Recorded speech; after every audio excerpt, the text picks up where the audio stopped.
So the Ballon d'Or conversation keeps getting interesting and interesting, and almost every day you go to social media and you see a lot of takes, a lot of ideas as to who deserves it and who has to win it, who should be in the podium and who should not be. I think I've taken a good look at the players. I have about top 6 players. I think they should be in there. Yeah, top 6. The first top 6, I think I'm not gonna miss it, but the first 3 is quite dicey. Barcelona is making the same mistake Real Madrid made the previous season, and that's how Rodri ended up winning the Ballon d'Or. In this case, they are coming up against a player who is also a deserving winner in Dembele, who will also be a deserved winner. Like, if Dembele wins it, he's a deserved winner because he won a treble last season and played a huge role in that PSG team winning their first Champions League. Raphinha, I think, was the best player for Barcelona last season. I understand the euphoria that comes with teams like Barcelona, Real Madrid, when a youngster comes through the academy and is doing good. Raphinha last season had 34 goals and 22 assists in 57 matches. This is a top level, Ballon d'Or performance. And he was delivering. He was the Champions League top scorer. I mean, he was everywhere, man. Last season, almost every Barcelona match, you could see him on the score sheet. And not just the scoring, his influence on the team, his influence in attack. He was pressing, he was leading. He was basically the leader in attack and everything. Lamine Yamal played 55 matches and had 18 goals and 21 assists, which is very good for a teenager. But if you compare this with Raphinha, I still think Raphinha was the best last season for Barcelona. Lamine Yamal had the best performance against Inter Milan in the semis of the Champions League. That was one of the best I've seen from a teenager in the competition, and I think that's what hyped the Ballon d'Or chances. But they still couldn't go to the finals.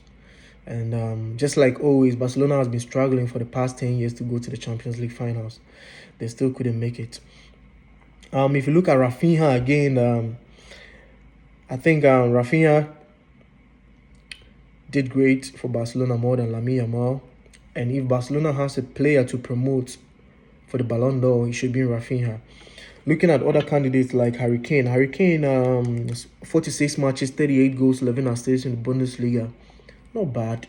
But the league that he plays in kind of discredits him quite a little bit because Harry Kane has always been a good scorer. Coming from the Premier League, he was always killing it there before he even went to the Bundesliga. And because he couldn't win the Champions League, to win the Ballon d'Or from the Bundesliga without winning the Champions League is always going to be difficult, man.